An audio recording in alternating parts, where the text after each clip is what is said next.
मोक्ष मार्ग प्रकाशक स्वाध्याय सीरीज में आप सबका हार्दिक स्वागत है। तीसरे अधिकार का हम स्वाध्याय प्रारंभ कर चुके हैं। आप पिछली सारी कक्षाएं समझ रहे होंगे, सुन रहे होंगे, आपको बहुत सारी चीजें समझ में आ रही होंगी। अब अभी हम दर्शन मोह के उदय से इस जीव की कैसे दुख होते हैं, कैसी दशा होती है, दशा की चर्चा तो हम दूसरे अधिकार में कर चुके हैं। कैसे कैसे दुख होते हैं और उनकी क्या निवृत्ति है, क्या सच्चे उपाय हैं, ये झूठे क्या उपाय करता है, इत्यादि विषयों की चर्चा हमने इसका पहला पार्ट कर चुके हैं। अब इस विषय संबंधित जो प्रश्न हैं उनकी चर्चा आज हम यहाँ से करने वाले हैं। अगर आपके पास ग्रंथ है तो पेज नंबर ग्रंथ लेके ही आपको बैठना है। पेज नंबर 51 51 नंबर का पेज निकालें, वहाँ से हम चर्चा प्रारंभ करेंगे। अब ये प्रश्न आपका ही आ रहा है, जो कल आप कह रहे थे ना। हाँ। कि आप कहते हो कि कुछ लाभ नहीं है, लेकिन कभी कभी तो हो जाता है। थोड़ी सी पहले की चर्चा से इसको जोड़ दें तो लोगों को। हाँ, वो जो कल आपने कहा ना कि साहब आप सर्वथा प्रयत्नों का क्यों निषेध करते हो, अथवा आप मेहनत नहीं करें तो सब ऐसे ही ठाले बैठ जाएं तो क्या होगा, और फिर मेहनत करने से तो काम सिद्ध होते ही होता है। हाँ। और नीति शास्त्र में तो ऐसा ढेरों जगह लिखा है कि प्रयत्न करने से काम की सिद्धि होती है, मनोरथ से थोड़ी हो जाती है। ना ही सुप्तस्य सिंहस्य प्रविशति मुखे में रखे, सोते हुए शेर के मुंह में कम रख जाता है। तो मनुरक को पेट भरना है तो शिकार करने के लिए दौड़ नहीं पड़ेगा। उसी बात को यहाँ टोडरमल जी खड़ी कर रहे हैं। वे कह रहे हैं, अथवा शिष्य ने प्रश्न किया कि आप ये कहते हो कि सब चीज अपने उदय के अधीन है और ये मैनेज होना बहुत मुश्किल है, लेकिन कभी कभी तो होता है ना कि हम जो चाहते वही होता है। तो कभी कभी का अगर मैं वैसे देखूं तो हमारे जीवन में बहुबार तो वही होता है जो मेरे मन में होता है। जैसे मैंने कहा कि मैं हाथ उठाऊं, उठ जाता है। हाँ। मैंने सोचा हाथ रखूं, रख जाता है। मैंने सोचा मोबाइल उठाऊं, उठ जाता है। मैंने बटन दबाया, लाइट चालू हो गई। मैंने स्कूटर का बटन दबाया, स्टार्ट हो गया। हाँ। गाड़ी की चाबी घुमाई, स्टार्ट हो गई। ब्रेक लगाया, रुक गई। एक्सीलेटर दिया, चल दी। तो बहुभाग हम अपने दैनिक जीवन में तो ये देखते हैं कि जितने परद्रव्यों के साथ हमारा संबंध है, जिनके परद्रव्यों के साथ हमारा समागम है, वे हमारे विकल्प के अनुसार ही परिणमित होते हैं। बिल्कुल। तो फिर आप ऐसा कैसे कहते हो कि परद्रव्य मेरे विकल्प के अनुसार परिणमित नहीं होता, इसलिए इसके परिणमन के आधार से जो सुखी होने की इच्छा है वो फर्जी है। हाँ। गलत है। ये प्रश्न शिष्य ने खड़ा किया। देखो, यहाँ कोई कहे कि किसी काल में शरीर की तथा पुत्रादि की क्रिया इस जीव के अपेक्षा के अधीन भी तो दिखाई देती है, तब तो ये सुखी होता है। हाँ। जो बात मैं कह रहा हूं। अब इसका उत्तर टोडरमल जी इसमें ये कहने वाले हैं कि बात ठीक है कि कई बार ऐसा होता है कि जो तुम्हारी इच्छा है वैसे ही परद्रव्य का परिणमन भी हो जाता दिखाई देता है। हम चाहते हैं एक खूबसूरत सा मकान बनाया जाए और हम वैसा मकान बन जाता है। सही है। तो हमें लगता है मैं ही मकान बनाता हूँ। मिस्त्री कहता हाँ उसने बनाया, आर्किटेक्ट कहता उसने बनाया, मालिक कहता उसने बनाया। तो फिर इसमें क्या गलती है? फिर एक क्यों नहीं कहा जाए कि परद्रव्य कभी तो मेरे विचार के अनुसार चलते हो, कभी नहीं चलते, ऐसा कहो। आप सर्वथा परद्रव्य मेरे विचार के अनुसार नहीं चलते, ऐसा क्यों कहते हो? तो टोडरमल जी ये कहते हैं कि बात ठीक है, लेकिन अगर तुम्हारे विचार के अनुसार चलते हैं तो सदा चलना चाहिए। सिद्धांत तो ये है। हाँ। कि अगर मेरे विचार से कोई चीज चलती है तो सदा वैसी क्यों नहीं चलती। लेकिन ये मेरा अपना अनुभव ये बोलता है कि बहुत बार हम जो चीज सोचते हैं वो वैसी होती ही नहीं है। हम कोई मेहनत करके जिस रिजल्ट पे पहुंचना चाहते हैं, हम कोई मेहनत करके जो चीज अचीव करना चाहते हैं, हम देखते हैं कि वो होती ही नहीं। इसलिए फिर कभी कभी कोई चीज हो जाए तो उसको हाईलाइट करने की क्या जरूरत, एक बार। हाँ। और दूसरा, अगर हो भी गई तो वो तो उसका भी तो परिणमन की स्वाधीनता है और समकाल हो गया तो होने का कोई निषेध नहीं है। लेकिन उसके होने से तुम सुखी नहीं हुए। कि सुखी क्यों नहीं हुए? क्योंकि आज हो गई, अब कल नहीं होगी। और अब आज हो गई तो अब तुम उसके संभालने की चिंता में एक प्रकार से दूसरे प्रकार से दुखी हो गए। इसलिए परद्रव्य के विकल्प से सुखी होने का विचार मिथ्या बुद्धि ही है। देखो अब पढ़े।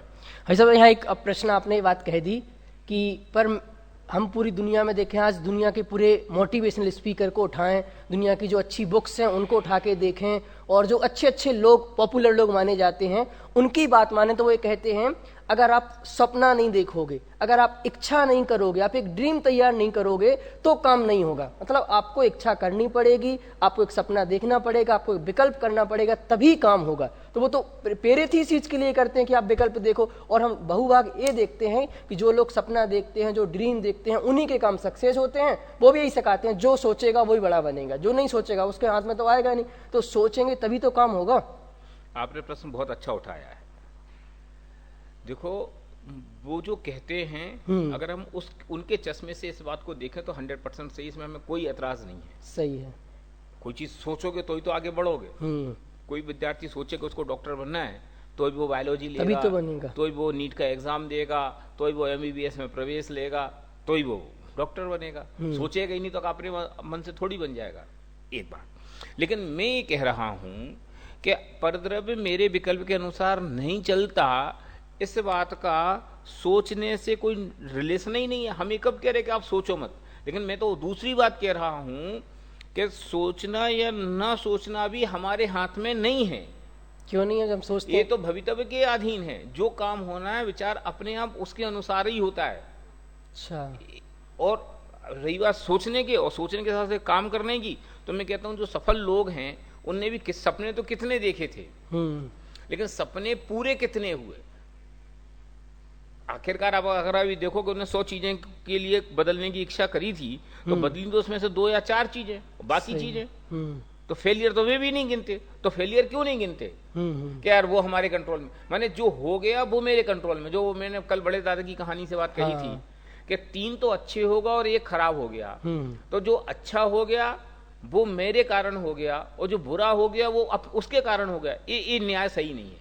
या तो सब अच्छा मैंने किया और बुरा भी मैंने किया, नहीं तो ना अच्छा मैंने किया और ना बुरा मैंने किया। इसलिए जैन दर्शन तो ये कहता सब स्वतंत्र है, अकेले परद्रव्य का स्वतंत्र परिणमन स्वतंत्र क्यों है। यहाँ तो ये तो कहते हैं कि प्रत्येक द्रव्य की प्रति समय की होने वाली पर्याय भी स्वतंत्र है, और वो अपनी योग्यता से अपने काल में उत्पन्न होगी ही। और जब हम ये कहते हैं कि वो अपनी योग्यता से अपने काल में उत्पन्न होगी, तो तत्काल आपको लगता है पर हम बिस्तर पे सो जाएं। अब जो होना वो हो जाएगा। जैसे मुझे अगर खाना खाने की पर्याय आनी होगी तो खाना खाने होएगा, नहीं तो क्या दिक्कत, सोते रहो। अरे भैया, पर्याय होगी तो उस पर्याय के 5 संवाय भी तो होंगे कि उसमें निवृत्ति भी होगा, काल लब्धि भी होगी, होनहार भी होगी, स्वभाव भी होगा, पुरुषार्थ भी होगा, सब होगा। हम भवितव्य को तो ऊर्ध्व कर लिए और बाकी चीजों को क्यों भूल गए। सही है। तो अभी हम केवल इस एंगल से कह रहे हैं कि जो होना है वो नक्की है, लेकिन जो होना है वो नक्की है, उसके साथ ये भी नक्की है कि वो किस में होना है, ये भी नक्की है कि वो कब होना है, ये भी नक्की है कि वो कैसे होना है, और ये भी नक्की है कि उसके लिए सहयोगी कौन होगा। सही तो सब चीज है ना। लड़का पास होना है ये नक्की है, लेकिन लड़का अगर पास होना है ये नक्की है, तो उसके साथ ये भी नक्की है कि वो कौन से स्कूल में जाएगा, ये भी नक्की है कि उसको टीचर कैसे मिलेंगे, ये भी नक्की है कि उसके पढ़ाई का विकल्प कैसा होगा। हर चीज नक्की है। जैसे ऊपर शिखर पे कलश चढ़ना ही तो नक्की है, तो शिखर पे कलश चढ़ना नक्की है, तो फिर नींव खुदना नक्की नहीं है। तो हम उसको क्यों भूल जाते। इसलिए जब हम ये बात कहते हैं कि सब नक्की है, तो उसमें 5 समवाय की स्वीकृति है, माने अन्य का निषेध नहीं। तो फिर आप उसकी चर्चा क्यों नहीं करते, क्योंकि अभी प्रयोजन ही नहीं है। जब हम पुरुषार्थ की बात करेंगे तब हम ये भी कहेंगे कि भैया काम करने के लिए विकल्प तो करने ही पड़ते हैं, बिना विकल्प के काम थोड़ी हो जाता है। तो जहां जो कथन जिस अपेक्षा से कहा जाता है उस अपेक्षा से समझेंगे तो कोई तकलीफ। और वहां भी देखते हैं कि उनके सेमिनार में 1000 लोग हैं, 10,000 लोग हैं, पर 10,000 लोग जागृत नहीं होते, जिनकी होनहार होनी होती है 10-20, 1-2 उन्हीं में से हो पाते हैं। 10-20 जागृत होते और 2-4 सक्सेस होते। समाधान शरीर आदि के भवितव्य की और जीव की इच्छा की विधि मिलने पर किसी एक प्रकार जैसे वह चाहता है वैसे कोई परिणमित होता है। माने समकाल हो गया, क्या हमारा विकल्प हुआ और उसका ऐसा परिणमन की योग्यता हुई, उन दोनों का समकाल हुआ तो ऐसा हो गया। ऐसा कहें कि उसका परिणमन वैसा होना था तो वैसा विकल्प हो गया। कछु भी कहो, बातें की। अच्छा, इसलिए किसी काल में उसी का विचार होने पर सुख का सा आभास होता है। अभी देखो टोटमल जी यहाँ सुख नहीं कह रहे, सुख का सा आभास कह रहे। क्यों? क्योंकि अगले सेकंड में गड़बड़ होने वाली है। सुख तो तब कहे ना जब वो स्टेबल हो जाए और हर चीज में इन्वॉल्व होए। लेकिन हर चीज में नहीं होता, स्टेबल नहीं होता, इसलिए उसको तुम मान लो सुख, लेकिन वो सुख है नहीं। अच्छा, इसका विकल्प हुआ, वैसा उस पदार्थ का परिणमन होना था, तो हुआ तो दोनों की स्वतंत्रता से, और ये मान लेता है अपनी आनंद की चीज। अब इसलिए उसमें दुख होता है, उसकी चर्चा वो अगले पैराग्राफ में करने वाले। परंतु सर्व ही तो सर्व प्रकार से जैसे यह चाहता है वैसे परिणमित नहीं होते। ये सिद्धांत है। हाँ, क्या अपनी फीलिंग से देख लो कि आप जीवन में कितनी बातें चाहते हो और कितनी होती हैं। सही है। तो जब सब बातें नहीं होती तो फिर जो हो गई वे भी आपके चाहने से नहीं हुई। क्योंकि अगर चाहने से होती तो बस सब चीज होनी चाहिए, सब चीजें होनी चाहिए। सब चीज नहीं हुई, कुछ हुई और बहुत कुछ नहीं हुई। इसका अर्थ है कि वे होनी थी इसलिए हुई, और जो नहीं होनी थी वे नहीं हुई। और विकल्प तो प्रति समय आ रहा है, एक दिन में हमें लाखों विकल्प आ जाते हैं और काम होते हैं एक दो। तो उन विकल्पों का निषेध नहीं है, वो भी स्वतंत्र है। हाँ? इसलिए अभिप्राय में तो अनेक आकुलता सदा काल ही रहा करती है, तथा किसी काल में किसी प्रकार इच्छानुसार परिणमित होते देखकर कहीं यह जीव शरीर पुत्रादिक में अहंकार ममकार करता है। अब जो ऊपर टोटल मिलेगा ना, किसी काल में उसके विचार होने पर सुख का सा आभास होता है। हाँ, अब वो सुख का सा आभास क्यों कहा? क्योंकि जब उसने जो चाहा वो हो गया, तो वो हो तो गया, लेकिन उसके साथ 50 आफतें नहीं आ गई। क्यों? कि मैंने सोचा था कि घर बन जाए, अब घर बन गया, अब ये घर अच्छा बना रहे, अब कोई ने टेप लगा दिया इधर, ये क्या नालायकी है। अब वो मैंने उसके संभालने की एक नई समस्या और खड़ी हो गई। जब तक वो नहीं था, जब तक वो समस्या नहीं थी, लेकिन जैसे ही वो काम संपादित हुआ तो अब वो काम बना रहे, उसको कोई बिगाड़े नहीं, वो और अच्छा बना रहे, इसकी आकुलता खड़ी हो गई।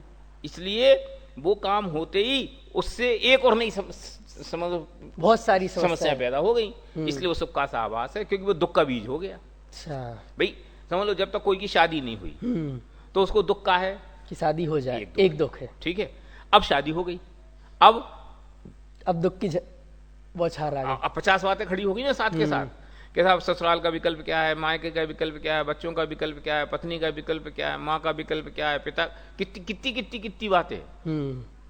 तो सुख का सा आभास इसलिए कहा था। ये बात मैं इसलिए यहाँ इसे रिलेट करना चाहता हूँ। देखो आप फिर से देखना, ये है ना, ऊपर शरीर आदि की भवितव्यता और जीव की इच्छा मिलने पर जैसा चाहता है वैसा परिणमित होता है, तो उसी के विचार का होने पर सुख का सा आभास होता है। हाँ। ठीक है, क्यों? क्योंकि किसी काल में इच्छा अनुसार परिणमित होते देखकर अब यह जीव शरीर पुत्रादि, क्योंकि शरीर पुत्रादिक ही कहा था ना ऊपर। हाँ। इसलिए टोटल जी का गद्दी भी देखो आप, शरीर पुत्रादिक में अहंकार ममकार करता है, सोच बुद्धि से उसको उत्पन्न करने की, हाँ, बढ़ाने की, रक्षा करने की चिंता से निरंतर व्याकुल रहता है। इस प्रकार नाना कष्ट सहकर भी उनका भला चाहता है। अगले के हाथ में तो दुख ही आया। बोलो भाई, बच्चा पैदा किया कि काय बात के लिए, कि सुखी हो जाएंगे। अब बच्चा पैदा करने के बाद जब तक वो बड़ा नहीं होगा कितना दुखी। अच्छा, अब बड़ा हो गया और बच्चा पढ़ने कहीं बाहर चला गया, अब सुखी।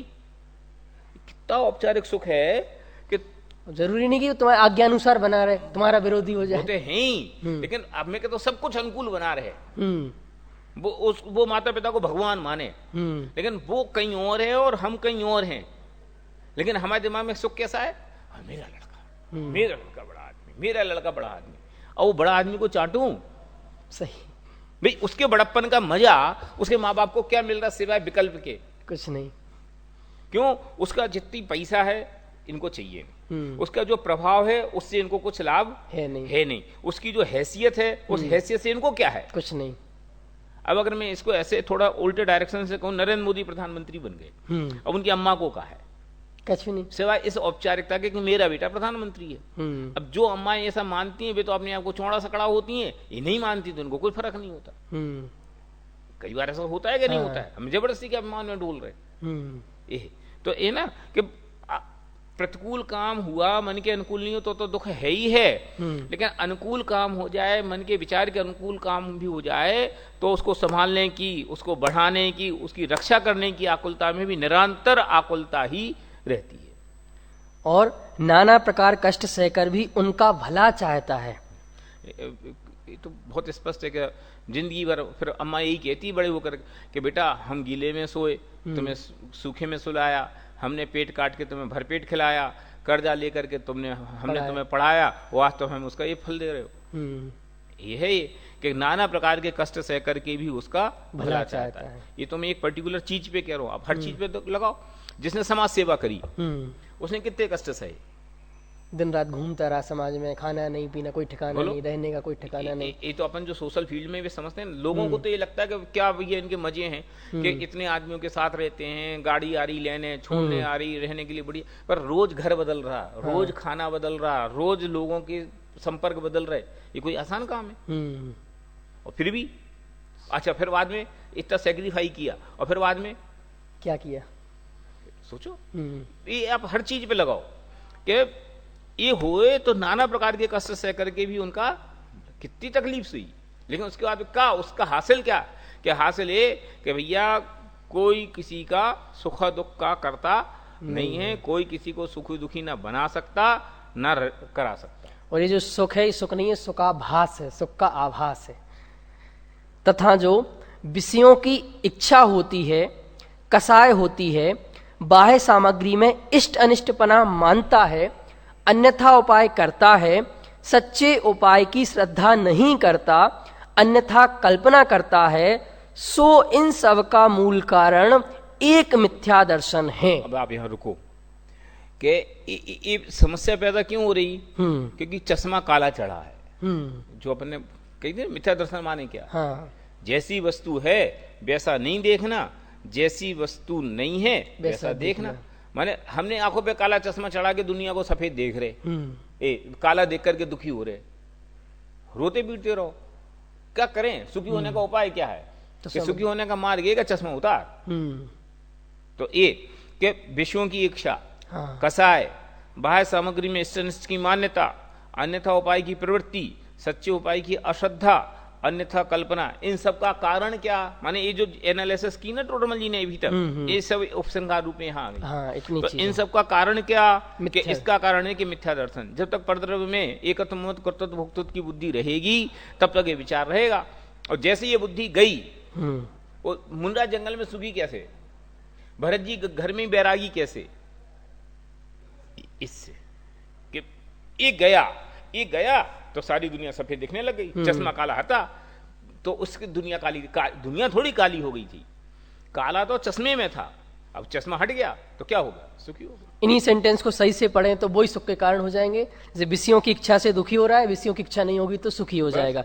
कसाएं हो रही हैं तो दुखी है। इसको ऐसे नहीं पढ़ो, इसको ऐसे पढ़ो। विषयों की इच्छा होती है बिकॉज ऑफ मिथ्या दर्शन। हाँ। कसाय होती है बिकॉज ऑफ मिथ्या दर्शन। बाह्य सामग्री में इष्ट अनिष्टपना मान्यता होती है बिकॉज ऑफ मिथ्या दर्शन। ठीक है, अब ऐसे सब पे लगा लो। फिर अब विषयों की इच्छा को नष्ट करने का उपाय क्या? सम्यक दर्शन। मिथ्या दर्शन नष्ट करो, इस सब के साथ लगाओ। सही है। तो उपाय तो बीमारी को मिटाने का ये है, ये बीमारी के मिटाने का जो असल उपाय है उसको करता नहीं। क्यों? बीमारी की असल जड़ जानता नहीं। ये तो बीमारी की जड़ जानता कि मुझे सफेद कुर्ता नहीं मिला, इच्छा की पूर्ति में परेशान हो रहा है, संयोग उसके मन के नहीं मिले इसलिए अरे भैया संयोग किसी के मन के होते नहीं। इस संयोगों में मन बेमन की भावना ये तकलीफ का है। मतलब बीमारी की जड़ तो ये है, क्योंकि इनमें कोई भावना नहीं है। अगर इनमें होती तो ये विचारी हो जाते परिवर्तित। सो इन सब का मूल कारण एक मिथ्या दर्शन है। उसका नाश होने पर सबका नाश हो जाता है, इसलिए सर्व दुखों का मूल यह मिथ्या दर्शन है। इसको आपके पास अगर वो हो, क्या बोलते हैं, हाइलाइटर, तो इसको आप मार्कर से हाईलाइट कर लो कि नाश होने पर सबका नाश हो जाता है, इसलिए सब दुखों का मूल यह मिथ्या दर्शन। ये समझ लो मंत्र है बीमारी की। क्यों? मिथ्या दर्शन। बच्चा बात नहीं मानता, बहुत परेशान हूं कि क्यों? कि लड़का बात नहीं मानता। तो ये परेशानी लड़का बात नहीं मानता इससे नहीं है, परेशानी है ये मिथ्या दर्शन से। क्यों? जब हमने सोच रखा है कि लड़का है तो बात माननी चाहिए। सही है। सब बहुत मेहनत करते हैं, दुकान नहीं चलती, बहुत परेशान हूं कि परेशानी दुकान चलने या नहीं चलने की नहीं है, परेशानी ये मिथ्या दर्शन की है। क्या मिथ्या दर्शन? कि दुकान को मैं चलाता हूं। सही है। अब लगाओ ऐसी हर चीज पे। बहुत परेशान हूं, बहुत डॉक्टरों को दिखा लिए, दर्द जाता ही नहीं, बहुत परेशान हूं। तो ये परेशानी दर्द नहीं जाता कि नहीं है, परेशानी इस बात की है कि तुमने ये मान रखा है ये दर्द मेरे में है, मेरे में है, ये शरीर मेरा है। समझे ना? ये लगा ये ऐसा पढ़ोगे ना तो आपको मजा आएगा। और ये इसके सूत्र वाक्य और ये ठीक हो गया तो सारी बीमारियां ठीक हो क्यों? जाएंगी। समस्या जगत में है ही नहीं, समस्या दृष्टि में है, बीमारी है आंख में, और उपचार कर रहे हैं दुनिया का। उपचार कहाँ करना है? सही आंख है। का ऑपरेशन कराओ। हम्म, आंख का ऑपरेशन होती तो सारी दुनिया रोशन रोशन दिखने वाली। मोतियाबिंद वाले को सब जगह धुंधला धुंधला दिखता है, तो ऐसा धुंधला है वो? नहीं। वो कांच में अपना चेहरा देखे, अरे यार धुंधला दिख रहा, फिर कांच को साफ करने की कोशिश करे, कितनी करेगा, साफ दिखने लग गया। क्या हो गया कि धुंधला है, कांच देखो कुछ खराब सा है, नहीं हमें तो अच्छा दिख रहा है, ये बेवकूफ बना रहा है, मुझे तो बहुत खराब दिख रहा है। तुम्हें खराब दिख रहा है, अच्छा ठीक है, आज शाम को अपन डॉक्टर के यहाँ चलेंगे। अरे कांच बदल, कांच नहीं बदलना, डॉक्टर के यहाँ चलेंगे। क्या करेगा? कुछ नहीं, कोई बात नहीं। डॉक्टर के यहाँ गए, उसने मोतियाबिंद का ऑपरेशन किया, 2-4 दिन बाद अब देखो, अरे यार क्या हो गया? बीमारी जहां थी वहां उपचार करोगे तो काम हो जाएगा। और जहां बीमारी है, आज तक हो ही रहा है कि हम बीमारी का मूल कारण नहीं जानते, इसलिए उसका उपचार नहीं करते। बीमारी का मूल कारण है मिथ्या दर्शन, मिथ्या ज्ञान, मिथ्या चारित्र, और उसका उपचार करते नहीं, इसलिए दुखी बने रहते। जहां बीमारी वहां उपाय करते नहीं है, और जहां है नहीं वहां उपाय 24 घंटे कर रहे हैं। फोड़ा है इस उंगली में, पट्टी बांधी इसमें, कर लो ठीक। अरे ये तो सड़ ही जाएगी, ये भी सड़ जाएगी, फिर क्या करें? कि ये निर्णय करके फोड़ा है कहाँ, सही है। फोड़ा जहां फोड़ा का निर्णय हो गया तो पट्टी तो अपने आप वहां बंध जाएगी। तो किसी भी बाह्य सामग्री से दुख नहीं है, हमारे मिथ्या दर्शन से दुख है। कोई बहुत अच्छा गालिब का शेर भी आता है, उम्र भर गालिब भूल यही करता रहा, धूल चेहरे पर थी आईना साफ करता रहा। मतलब पूरी दुनिया में खेल कर रहा है, धूल तो यहाँ है। तथा उस मिथ्या दर्शन के नाश का उपाय भी नहीं करता, अन्यथा श्रद्धान को सत्य श्रद्धान माने, तब उपाय किस लिए करे? गलत आदमी को फांसी की सजा मिल गई। अब तो फाइल ही बंद हो गई। दादा जो बार बार कहते हैं ना, खोज खत्म हो गई। ये खोज खत्म क्यों हो गई? क्योंकि हमने अपनी बीमारी का कारण कोई दूसरे व्यक्ति को मान करके उसका उपचार करना शुरू कर दिया। अरे भैया पहले डायग्नोस्ट कर लो। सही है। क्यों? गलत डायग्नोस होगा तो गलत दवाई खाना शुरू कर दोगे, ठीक तो कभी नहीं होगे, उल्टे उसका इन्फेक्शन और हो जाएगा, अथवा उसका जो क्या बोलना चाहिए रिएक्शन होना चाहिए वो और होने लग जाएगा। सही है। तो फिर क्या करें कि डायग्नोस बंद मत करो, ये निर्णय करो कि दर्द कहीं और है, तो माने अभी सही बीमारी पकड़ में नहीं आई। जब बीमारी पकड़ में आए तो इलाज तो 2 मिनट का काम है। सेम बात ये कि मिथ्या दर्शन के नाश का उपाय नहीं करता। क्यों? उसको पता ही नहीं कि बीमारी इस कारण, इसलिए अन्यथा श्रद्धान को सत्य श्रद्धान मान लेता। ये बहुत मजबूत पंक्ति है। माने दुनिया में जो दिख रहा वही सच है, ऐसा मान करके जो व्यवहार करेगा वो इस बीमारी से ग्रसित है। कहता हम तो अपने अनुभव से मानेंगे, हमें तो जो दिखता हम वही कर। अरे अनुभव में भी देखने की कोशिश करो, हमें कोई तकलीफ नहीं है। आप तो ये कहते हैं ना कि हमें जो दिखता वही मानेंगे, मानो, लेकिन जो दिखता है वो देखो तो। सही बात है। मैं फिर ये कह रहा हूं कि जैसी वस्तु दिखती तो वो ही है, लेकिन समस्या है कि हम उसको देखते नहीं कि वस्तु कैसी है, स्वाधीन। हम देखते कहां स्वाधीन, समझे ना? ये तकलीफ है। इस पे बहुत माने विचार करनी, माने जो बहिर्मुख दृष्टि भी करे, एक बार बहिर्मुख दृष्टि भी तो असली करो। तो अपनी आंख खोल के देखो तो कि मैं जिनको सर्वापेक्षा अपना मानता हूं, मैं हैं कि नहीं। सही है। वो है ना वो आशाओं का हुआ खात्मा वाला नाटक। कितनी बार अपन उसको याद करें कि ये किसके लिए कर रहा है। क्लास में भी 2-3 बार सुना चुके हैं। हाँ, किसके लिए कर रहे हैं? कि सब घर वालों के लिए कर रहे हैं। तो भैया पहले पूछ के आ कि तेरे घर वाले तेरे इस पाप में तेरा सहयोग करेंगे कि नहीं करेंगे। तो क्या करूं? तो कान में फुसफुसा दिया मंत्र, घर में आके सेठ जी मर गए। अब वो आए डॉक्टर साहब कि एक दवाई है कि क्या, कि इसको जो पिएगा उसकी आधी उम्र रहने लग जाएगी। फिर तो वो कहानी मालूम है। सही है। एक एक करके अम्मा से तुम पी लो, अरे अब कोई बात नहीं, 4 थे तो अब 3 सही, लेकिन अब कोई बात नहीं। पत्नी कि तुम ही पी लो, अभी तो बड़ी छाती तोड़ तोड़ कर रो रही थी। अब है मैंने इसको नाटक पे तो देख लिया, इसको रियलाइज करो ना। सही है। फिर लड़के से कहो, फिर समाज के पंचों से कहो, कौन पीने तैयार है? कोई बेटा खड़ा हो जा। अरे तुम तो धोखा कर रहे थे। नहीं, मेरे पापा, मेरे पति, मेरे बेटा। धैर्य दो, कोई का पापा नहीं, कोई का बेटा नहीं, कोई का हमें सबकी दुनिया असलियत ख्याल में आ आ गई। गई। इसलिए मैं कहता हूँ जो दुनिया भी देखते हैं ना, दुनिया को भी तो दुनिया की आंखों से तो देखो। सही बात हम है। दुनिया को हमारी आंखों से देख रहे। हम्म। माने जैन दर्शन का सम्यक दर्शन अगर आप दुनिया को भी देखना शुरू करो तो हो जाए। हम उसको देखना ही नहीं चाहते। क्यों? वस्तु कैसी है? अनादि अनंत है, देखो। वस्तु कैसी है? स्वाधीन है, देखो।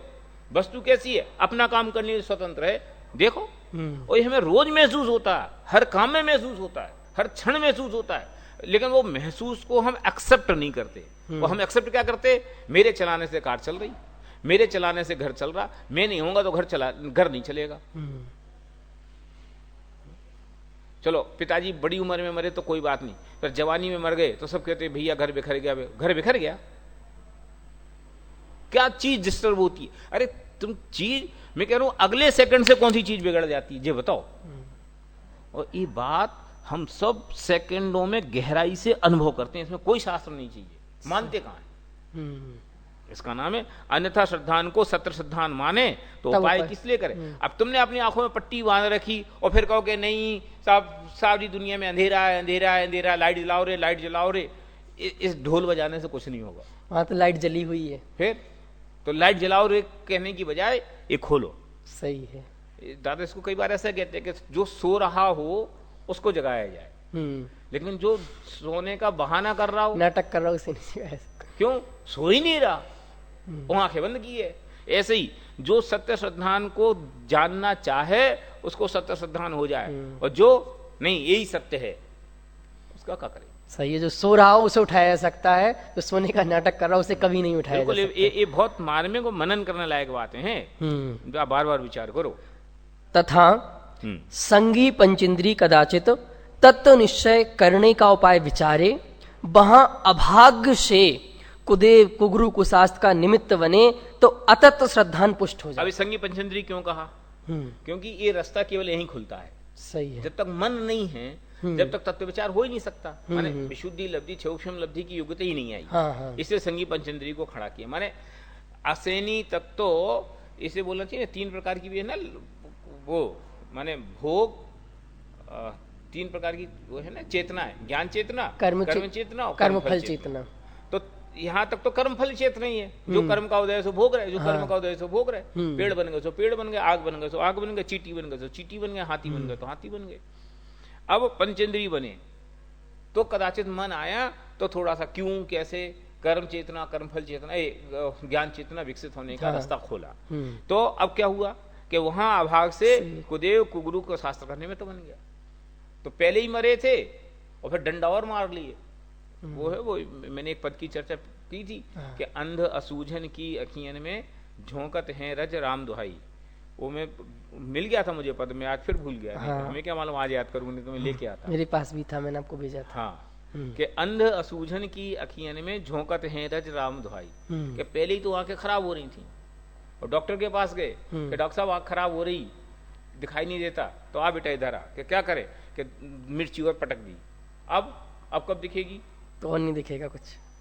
ये हो गया कि हम अपने सम्यक श्रद्धान हो, अपने दुखों का सही निपटारा हो। पढ़ो, आप पूरा पढ़ दो एक बार, आपको मजा आएगा। माने दुखों का निपटारा हो, इसके लिए हम गए और उन्होंने क्या किया? ये विषयों की शिक्षा दे दी।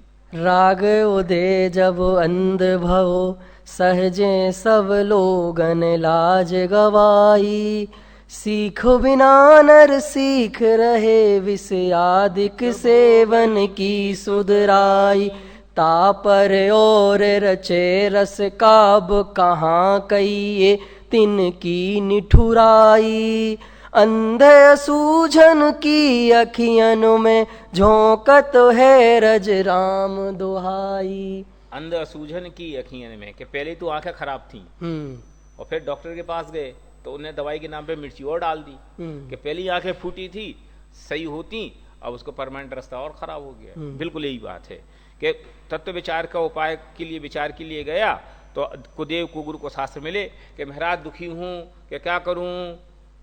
कि एक काम करो कि ये जाकर के जल चढ़ाए आओ। कि महाराज दुखी हूं, क्या करूं? कि एक काम करो इतनी परिक्रमा लगाए आओ। कि महाराज दुखी हूं, क्या करूं कि इतनों को रोटी जमा दो, महाराज दुखी हूं, क्या करूं कि हवन कर दो। अरे भैया दुखी हूं क्या करूं कि ये निर्णय कर के कोई किसी का सुख दुख नहीं कर सकता, ये तो कोई बोलने वाला नहीं। अब इसमें बेचारे की क्या गलती, बेचारा अभाग्य से वहां पैदा हो गया, उसको सब गुरु को देव शास्त्र का सहयोग बन गया, वो बेचारा क्या करे, उसकी क्या गलती? सही बात है, उसकी कोई गलती नहीं, लेकिन उसके भवितव्य की गलती है ना भाई। जिसका भवितव्य ठीक होता उसको सही रास्ता मिलता, और जिसका ठीक नहीं था उसको तो उल्टा मिला भाई। तो मतलब पहले के कर्म, सीधी सी बात। तो अज्ञान का अपराध अज्ञान ही है, अज्ञान का फल अज्ञान ही है, एक बात। दूसरे आप कह रहे हो क्या गलती नहीं, कि है ना गलती। ये गलती असैनी तक तो हम कह सकते थे उसकी क्या गलती, लेकिन सैनी बना ना, हाँ। तो इतनी बुद्धि मिल गई। मार्केट में मटका खरीदने जाता है, तो जो दुकानदार उठा के देता था वो लेता है नहीं। 2 रुपए का मटका खरीदने के लिए कम से कम 6 मटके देखता है, ठोक के बजा के नीचे से ऊपर ऐसा करके से, उजाले में ऐसा देख करके, और फिर ऊपर से शर्त और लगाता है कि भैया ले जा रहा हूँ, अगर खराब निकला तो वापस, हाँ बाबूजी वापस कर जाना, गारंटी। कलर से, क्वालिटी से, वजन से, ग्राम से, एक चीज से तो परीक्षा करता तो बाजार में 2 रुपए का मटका खरीदने जिसका कोई फर्क नहीं, मान लो कहता है फूटा आ जाए या फूट जाए तो क्या नुकसान था उससे? कोई विशेष नुकसान, 2 रुपए का नुकसान होता, उससे का फर्क पड़ना था उसको, कुछ नहीं। लेकिन उसमें तो इतनी बुद्धि लगाता है। और जिसमें भव का निर्णय होना था, संसार का और मोक्ष का निर्णय होना था, उसमें गुरु का निर्णय करने में क्यों नहीं बुद्धि लगाता? सच्चे देव का निर्णय करने में बुद्धि क्यों नहीं लगाता? सच्चे शास्त्र का निर्णय में करने में बुद्धि क्यों नहीं? ये उसका अपराध है। मतलब भगवान की परीक्षा करें, 100%। इन शास्त्रों की परीक्षा करें। बिना परीक्षा के तो आप दुनिया में अपन पढ़ के आए, बिना परीक्षा के आप जो करोगे वो गांव गली गली पे ठगाए जाओ। आप सोना खरीदने जाते हो तो बिना परीक्षा के खरीद लेते हो, उसके लिए वो हॉलमार्क देखते हो ना, माने कोई ना कोई परीक्षा की विधि अपनाते हो। बिल्कुल, कि नहीं कोई ज्वेलर ने कही हमारी गारंटी ले जाओ, मान लेते हो? नहीं। यद्यपि उसकी गारंटी भी मानते हो, लेकिन उसकी गारंटी कब मानते हो? जब वो परीक्षा से खरी उतर जाए तब मानते हो। रिलेटिव हमारा परिवार से उसका धंधा चल रहा हो वर्षों तो से, मानते हो ना, नहीं तो नहीं मानते। उसके कहने मात्र का भरोसा तो नहीं करते नहीं। ना। ऐसे ही आप अपने दुख के लिए जिनके पास गए, पहले ये तो निर्णय करो कि वे आपको दुख दूर करने में समर्थ हैं कि नहीं। उनके खुद के स्वयं के दुख दूर हुए हैं कि यही मैं कह रहा हूं कि पहले ये तो निर्णय करो कि वे आपको सुखी दुखी करने में समर्थ हैं कि नहीं। हैं, इस पे तो बात ही नहीं करता। सही है। माने जो पहले ही दुखी हैं, जो पहले ही क्या बोलना चाहिए स्त्री आयुध से सहित हैं, उनके पास जाकर के अपने दुखों की का रोना रोएगा तो वे कब बता देंगे। सही है। हमारे किशन चंद जी आते थे ना, अलवर वाले पंडित जी, वे तो इतनी बोलते थे जो अपन को इस प्लेटफॉर्म पे बोलना भी शोभा नहीं दे।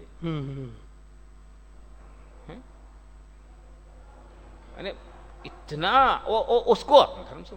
अब फिर मैं चाहे समझ लो अन्य मत संबंधी हो, चाहे जैन मत में आप क्षेत्रपाल, पद्मावती, देवी, देहाड़ी, काका तो मां से मिलेगा सुख, मूर्ख हो गया है, रंच मात्र विचार नहीं है। और फिर गजब की बात तो एक है, सच्चे देवशास्त्र गुरु के निमित्त पे आकर के भी, उनके सानिध्य में आकर के भी नाना प्रकार के पाप, आडंबर, पाखंड का ही पोषण करता है। तो वो वहां चीजें सीख आता, तो वो इनके नाम पे वही चीजें यहाँ के भी वही करता है। वहां शांति विधान करना था, वहां नवग्रह की शांति करनी थी, तो यहाँ भी आ जा बेटा। बात यद्यपि किसी प्रयोजन से की गई, लेकिन प्रयोजन तो गायब कर दिया। जैसे बच्चे को बदेसा में रख करके कुनैन की गोली खिलाई जाए और वो बच्चा होशियार कुनैन की गोली तो फेंक दे और केवल बदेशा खाए तो क्या होगा? बेकार है, मरेगा। ऐसे ही हुआ कि सच्चे देवशास्त्र गुरु के निमित्त के लिए आने के लिए कदाचित कही कि भैया उन नवग्रह के चक्कर में क्यों पड़े हो, अपने आप ही नवग्रह हैं, नवदेवता है। लेकिन फिर ये शनि को शांत करेंगे, इसको क्या पागलपन, क्या मूर्खता, क्या।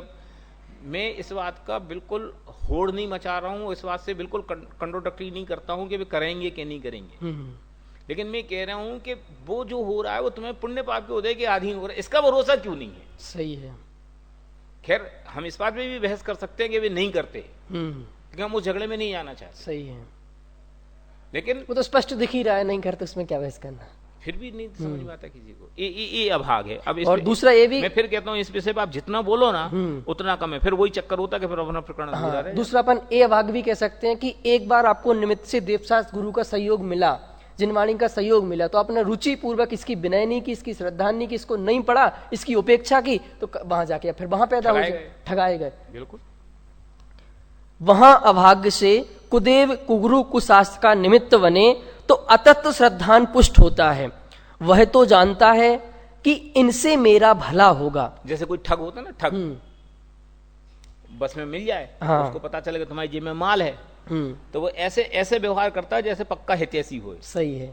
तो वो तो ऐसा मान के व्यवहार करता है कि हितैषी है, और असली बात क्या है? वो तुम्हें लूटने वाला है, मीठी मीठी बातें। फिर वो तुम्हें बिस्किट खिलाएगा, केला खिलाएगा, फल खिलाएगा, तुम वो भी खाएगा और तुम्हें भी खिलाएगा, वो खाएगा उसको कुछ नहीं होगा, तुम खाओगे बेहोश हो जाओगे। और बस, अरे यार मैं तो 3 दिन से साथ में था, मुझे तो पता ही नहीं था, हम तो उसके पीछे सब छोड़ गए थे, ऐसा बेईमान निकलेगा, रोत रहो। क्या करना? अरे वो बेईमान नैसर्गिक था, तुमने भरोसा करके गलती करी। ऐसी कुदेव कुगुरु को शास्त्र की शरण में जाओगे, ठगाए जाओगे। इनसे मेरा भला होगा, परंतु वे ऐसा उपाय करते हैं जिससे यह अचेत हो जाए। ये ऐसी पंक्तियां हैं जिनमें निछावर हुआ जाए, मार्मिक। क्यों? क्योंकि अगर उसका बुद्धि चली तो वो हमारी बात समझेगा कैसे? सही है। मतलब ये जितने आडंबर पंख चल रहे हैं सब ऐसे उपाय करते हैं कि आदमी की विचार शक्ति 0 कर दो। क्यों? विचार करेगा तो फिर वो हमारे पास आएगा कैसे? तर्क नहीं कर सकते हो तुम, बस मान लो तुम्हारे तर्क को तर्क नाम दे दिया जाएगा। तुम्हें श्रद्धा नहीं है हम पे। सत्य की खोज में कितना लिखा दादा ने, जिससे यह अचेत हो जाए। मतलब सबसे पहले आपको वहां अचेत किया जाता है। वस्तु स्वरूप का विचार करने का उद्यमी हुआ था सो विपरीत विचारों में दृढ़ हो जाता है। मतलब यही बात हो गई जो अपन पहले कह के और तब विषय कसाय की वासना बढ़ने से अधिक दुखी होता है। माने मरने का उपाय करने गया था और डबल मरण हो गया, दुख की दवाई लेने गया था और डबल दुखी हो गया। तथा कदाचित सुदेव सुगुरु सुशास्त्र का भी निमित्त बन जाए तो वहां उनके निश्चय उपदेश का तो श्रद्धा नहीं करता। ये टोटरमल जी समझ लीजिए, आप इसको ऐसा समझें कि आगे के अध्याय में जो कह रहे हैं ना, 5वें 6वें अध्याय में जो बात कही वो बात है पहले पैराग्राफ की। अब ये दूसरे पैराग्राफ में जो चर्चा कर रहे हैं वो 7वें अध्याय की बात है कि कदाचित सुदेव सुगुरु शास्त्र का निमित्त भी बना, तो कि शास्त्र में तो उपदेश सब प्रकार का है। श्रीपाल का कोड दूर हुआ, ये भी उपदेश है। और कोई किसी का कुछ नहीं कर सकता, ये भी उपदेश है। तो कोई किसी का कुछ नहीं कर सकता, इसको तो सुनता नहीं। और अंजन से किए अकामी दुख मेटऊ अंतर्यामी है, क्या उसका कोड मिटाया, हमारे भी दुख दूर करो, सिद्ध चक्र का पाठ करो, ये मान लेता है। और फिर बस वही है 7वें अध्याय में टोटल व्यवहाराभासी में देव भक्ति का अन्यथा स्वरूप, शास्त्र भक्ति का अन्यथा स्वरूप और गुरु भक्ति का अन्यथा स्वरूप लेकर उसमें यही चर्चा की कि देव तो सच्चे हैं लेकिन उनके निमित्त से भी वो अन्यथा श्रद्धान का पोषण करता है। सही है। तो जिस प्रकार उसके लिए कुदेव अहितकारी जैसी जे हो गए हैं, तो देव सच्चे, लेकिन फले कैसे? उनसे वो सुख का उपाय नहीं ढूंढ पाया, ये ऐसा ज्ञान कर लिया। मतलब वहां भी जाता है तो इसके अंदर जो भरा है इसी एंगल से उनको देखता है, उनके एंगल से अपने आप को देखने की कोशिश नहीं करता। इस बात से मतलब नहीं है कि महावीर भगवान के कोई दूसरे XYZ भगवान हमें सुखी दुखी कर सकते हैं। हमें तो जो कहेगा कि सुखी दुखी कर सकते हैं हम उनकी बात उनके पास चले जाएंगे। अब ये कहने में थोड़ा कठिन लगता है, लेकिन जब चर्चा की तो सुनने की छाती भी हमें चौड़ी रखनी चाहिए। मुझे ये बात बिल्कुल समझ में नहीं आती है कि शनिवार को अमावस्या के दिन शनिवार पड़े तो उस दिन मुनि सुब्रतनाथ भगवान हमारे दुख दूर करेंगे और बाकी दिन नहीं करेंगे। वो तो मंगलमय है। भगवान दुख दूर करें तो उन्हें 7 दिन करने चाहिए। नहीं नहीं नहीं, शनिवार की शनि अमावस्या का विशेष महत्व है। इतना पागलपन है। अच्छा कोई बात नहीं। अच्छा शनिवार की शनि अमावस्या को भगवान मुनि सुब्रतनाथ भगवान दुख दूर करेंगे, कदाचित मान भी लिया तो फिर वे एक पर्टिकुलर जगह के क्यों करेंगे? तुम्हारे भगवान भी तो वे ही हैं मुनि सुब्रतनाथ, उनकी स्थापना में और इनकी स्थापना में क्या अंतर है? यहाँ की सरकार नहीं नहीं नहीं बे और जे अरे मूर्ख, तुमने देव भक्ति का स्वरूप नहीं समझा। सही बात है। ये अवर्णवाद है। क्यों? सब देवों में सब देव एक से थे, ये अच्छे हैं और ये नहीं है। ये महावीर भगवान तो ताकतवर है, तेजारा के पदम प्रभु भगवान तो चंद्र प्रभु भगवान तो पावरफुल हैं। और क्या बोलना चाहिए, ये है ना 3 क्षेत्र, तेजारा पदमपुरा के पदम प्रभु भगवान वे ताकतवर हैं, महावीर जी के। और हमारे यहाँ जो सिमंदर जिनालय में पदम प्रभु भगवान है वे क्या पागलपन है? तो आप ये कह रहे हो कि हमें पदमपुरा नहीं जाना चाहिए? मैं ये बिल्कुल नहीं कह रहा हूँ। मैं ये कह रहा हूँ आपको बिल्कुल जाना चाहिए, लेकिन भाई हमारे दुख दूर कर देंगे इस भावना से जाना गलत है। गजब कर रहे हो, शास्त्र में तो सब जगह लिखा है। हाँ लिखा है ना, हम कब मना करो, लेकिन दुख दूर कब होंगे? अपन ने जब देव भक्ति का अरहंतादिक से प्रयोजन सिद्धि का प्रकरण पढ़ा था, उसमें इस बात को बहुत विस्तार से अपन ने चर्चा की कि अरहंत के प्रति लौकिक भाव की भक्ति लेकर के गए तो ये तो लोभ है, कसाय है, पाप है। देव भक्ति का अवर्णवाद, देव का देवत्व नहीं है। क्यों? बेसिकली वे बीतरागी हैं। जब वे बीतरागी हैं तो वे तुम्हें सुखी दुखी करने में समर्थ ही नहीं। हाँ वे तो नहीं है, लेकिन कोई उनके देव होते हैं ना, वे कर देते हैं। अरे मूर्ख, वे देव भी तुम्हें पुण्य पाप के उदय की बना कर देंगे नहीं। तो फिर तो ड्राइवर कौन? स्वयं का कर्म का उदय। तो वो तो हमें समझ में नहीं आती। और फिर उसमें भी जाकर के ऐसी भीड़ लगाता, उसमें लाखों लोग को कुछ नहीं हुआ और 2-4 को कुछ हो जाए उसको गिनता है और बाकी की कोई गिनती नहीं करता। सही है। मैं 2 साल पहले हिंगोली 10 लक्षण में गया था। वहां के कोई गणपति इतने फेमस हो गए कि अमावस्या चतुर्दशी के दिन पूरे विश्व से वहां लोग आते हैं, लाखों लाख लोग आते हैं। और कोई एक आध ऐसी घटना हो गई, बस इच्छापूर्ति महादेव हैं, एक गणपति इच्छापूर्ति गणपति हैं। बस अब इसके इतने लोगों ने राउंड लगाया, वो क्या हुआ कि वो जिनकी हुई उनकी तो गिनते हो, जिनकी नहीं हुई उनकी गिनती नहीं करते। भाई 10-20 लाख लोग आए और सबने इच्छा पूरी की, तो ये तो बट नेचुरल है कि 100-200 की इच्छा तो वैसे ही पूरी हो जाती है। मैं कहता हूँ स्कूल में 500 आदमी हैं, लड़के हैं, 500 लड़के परीक्षा में बैठे, 10-20 तो पास होने ही होने हैं। अरे 80% पास होने, फेल तो 20% होते हैं। और सब बच्चे मंदिर जाके भगवान की उससे पास हो गए, भगवान तुमने पास कर दिया। भगवान ने पास किया कि तू अपनी योग्यता से पास हुआ, स्वयं की योग्यता से। और फिर जो फेल हो गए वे, खैर अब वो विषय बहुत लंबा। आप ऐसा कह के भगवान के प्रति भक्ति कम करना क्यों? बिल्कुल नहीं कर रहे। हम भगवान के प्रति असली भक्ति पैदा करना चाहते हैं। हमारे बाप में जो गुण नहीं है हम उसके आधार से उनकी भक्ति करें, ये बाप की भक्ति नहीं है। हमारे बाप जैसे हम वैसी भक्ति करें, वो उनकी भक्ति है। समंतबद्ध की भक्ति है, ये भक्ति के नाम पे पाप है। थोड़ी कठिन बात बोल दी है, लेकिन इसको बर्दाश्त करने के लिए आप हमसे लड़ने मत आना, इसमें शास्त्रों के आधार से विचार करना। सही, मतलब यही सचमुच आपका हित यही है। हाँ। इसमें ही हित है। अभी तक तो ये फालतू की बातों में हम कहाँ उलझ गए। और कदाचित इससे आपकी आंख खुले जी क्या कह रहे, तो कोई बात नहीं, हम समझेंगे कि आपको हमारी कक्षा सफल हो गई। ठीक है, कोई बात नहीं। अगर आप इस बात को सुनकर के कक्षा सुनना छोड़ भी दोगे तो बुरा किसका होगा? सही है। मैं वो सब चीज सोच करके ये बात कह रहा हूँ। मैंने भक्ति किसका नाम है पहले समझो तो। सही बात है। भक्ति भगवान के प्रति जो गुण है उनमें अनुराग का नाम भक्ति है। गुणेशु अनुरागा भक्ति। बिल्कुल। तो भगवान के गुण कौन से हैं? कि भगवान के गुण है वीतरागता, भगवान के गुण है सर्वज्ञता, भगवान के गुण है हितोपदेशता। तो भगवान की सर्वज्ञता चाहिए, भगवान की वीतरागता चाहिए, भगवान की हितोपदेशता चाहिए कि वो तो नहीं चाहिए। क्या चाहिए? कि स्त्री पुत्र मकान जायदाद ये चाहिए। वो उसके विपरीत हैं। कैसा जैन समाज का अभाग है कि जिन भगवान के साथ ये जुड़ जाए कि वे भूत भगाते, जे बच्चे पैदा कराते, जे शनि देवता को कंट्रोल करते, उन भगवानों के यहाँ अरबों की दौलत। सही है। और जिन भगवान के पास ऐसा कोई विशेषण नहीं जुड़ा है, उनके मंदिर पे कोई प्रक्षाल करने वाला नहीं है, उनके मंदिर के कोई छत्र बदलने वाला नहीं है। माने हम भी कितने सिलेक्टेड हो गए, पापी हो गए। सही है। क्यों? अपने लोभ के लिए भगवान की भक्ति करना चाहते हैं। भगवान की भक्ति के लिए कौन भक्ति करना चाहता है? नहीं, मार्मिक, बहुत मार्मिक बात कह दी आपने। बहुत कठिन बात है, ये दिमाग में घुसेगी नहीं किसी के। सही है। तो फिर जाना चाहिए कि 100% जाना चाहिए, तीर्थ यात्रा करनी चाहिए कि नहीं? 100% करनी चाहिए। भगवान की फिर महावीर जी तेजारा पद्म प्रभु जाना चाहिए कि नहीं? क्यों नहीं जाना चाहिए? रोज जाना चाहिए। 24 घंटे पंते ही करते हैं। क्यों जाना चाहिए वो नक्की करो कि तुम इसलिए जा रहे हो कि मेरे भूत भगा दे। मैंने पद्म प्रभु का इतना ही काम रहेगा विचारों का भूत। अरे वे तो जन्म मरण का भूत भगाने की तैयारी में बैठे थे और तुम तो बस अपने भूत भगाने पे लग गए। सही है। हम नई गाड़ी खरीद के लाए कि भगवान के मंदिर में ले आए कि काय के लिए?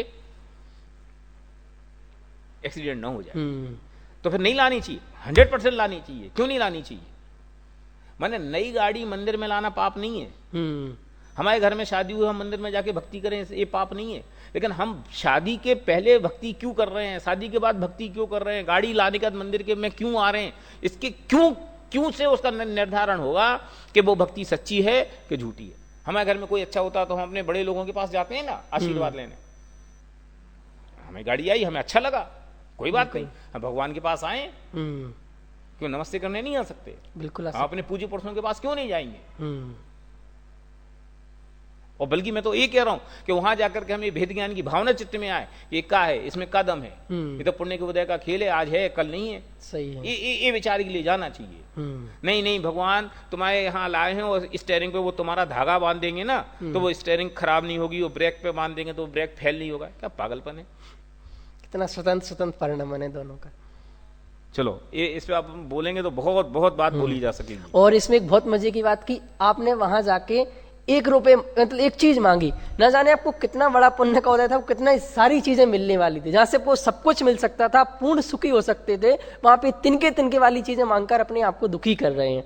मैंने कई बार तो ऐसा करता, ऐसा प्रकरण आता तो मैं उत्तेजित हो जाता हूँ। मुझे कई बार ये लगता है ये उत्तेजना अच्छी नहीं है, लेकिन क्या करूँ, लोगों का अज्ञान देख करके आश्चर्य होता है। सही बात है, नहीं बातें सब आपको देख के ही निकलती हैं, वो तो जो जैसा माहौल है। इसी लक्ष्य से कह रहे कि आप उस कक्षा को सुनेंगे तो उस निमित्त से आपके पास वो बात कान में तो पहुंचे कम से कम। मैं फिर कह रहा हूँ, मैं जो कह रहा हूँ बिल्कुल मत मानो। सही है। पर उस बहाने शास्त्रों को पढ़ो तो, विद्वान से पूछो तो, महाराजों से पूछो तो, हम कम मना कर रहे हैं, हमारी मानो।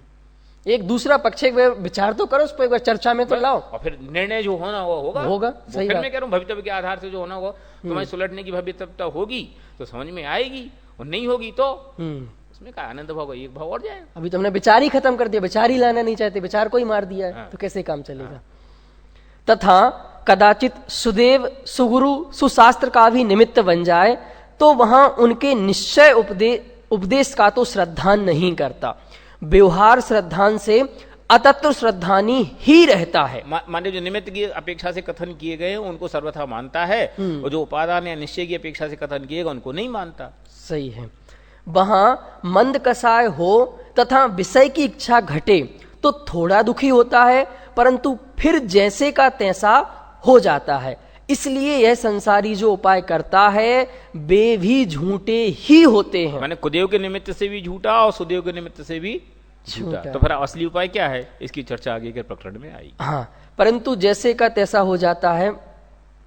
जैसे का तैसा हो जाता है, माने नहा के आया हाथी, तालाब में गया, नहाया, और फिर तालाब के किनारे आया और धूल उठाई, फिर अपने ऊपर डाल ली। मतलब यहाँ के भी जैसे का तैसा हो गया। सच्चे देव के पास आया था, भाव से छूटने का निमित्त बनता, लेकिन भाव से छूटने की बात तो करी नहीं, व्यवहार उपदेश का श्रद्धान किया, और बस उस श्रद्धान से कदाचित थोड़े पुण्य के उदय से थोड़ी समझ लो शांति मिली। फिर क्या हुआ कि फिर वो पाप का उदय आया, फिर वो अज्ञान हुए, फिर वो जैसे कैसा हो गया। सही है। तो इस तरह हमने जो एक कैसे कैसे उपाय करता है इसकी चर्चा की। अब इसका सही समाधान क्या है वो हम चर्चा अपनी अगली क्लास में करेंगे। तो ये जो आज का टॉपिक था ये बहुत मार्मिक टॉपिक है, बहुत मनन करने वाला टॉपिक है, ये समझने वाला टॉपिक है। जब अगर आप कुछ पहले से समझ के बैठेंगे तो कुछ समझ में नहीं आएगा। आपको फ्री माइंड से, क्लियर माइंड से चीज आप एक बार सोचेंगे तो सारी चीजें आपको बहुत अच्छे से समझने आएंगी। मुंह में अगर आप नमक की डली लेकर के शक्कर खाएंगे तो आपको नमक का ही स्वाद आएगा। हाँ, फिर शक्कर का स्वाद। इसलिए आप एक बार मुंह धो करके फिर आप निर्णय करो कि नमक है कि शक्कर है। हाँ, तो ये चीजें आपको बहुत आनंददायक लगेंगी। सचमुच ऐसा लगेगा कि मुझे जीवन की सर्वोत्कृष्ट निधि मिल गई है, जो चीजें आज तक पता नहीं थी। इन चीजों का आप श्रद्धान करें। इसी भावना के साथ हम अपनी आज की क्लास संपन्न करते हैं। एक निवेदन बीच में इतना कि अगली कक्षा आप जरूर सुने, जिनने ये कक्षा सुनी है, क्योंकि ये अभी समझ लो आधा पोस्ट वो हुआ। हाँ, स्कूटर अभी खुल गया। हाँ, बंद नहीं हुआ, तो अगली कक्षा सुन करके उसको बंद जरूर कर ले, नहीं तो आप अनेक प्रकार के विकल्प अपने मन में ले जाएंगे। हाँ, मतलब ये दोनों कक्षाएं रिलेटिव रहेंगी, ए वाली कक्षा और इसके जस्ट बाद वाली। तो बाद वाली सुनना तो जरूरी है, नहीं तो आप बीच में फंस जाएंगे। सभी को सादर जय जिनेंद्र।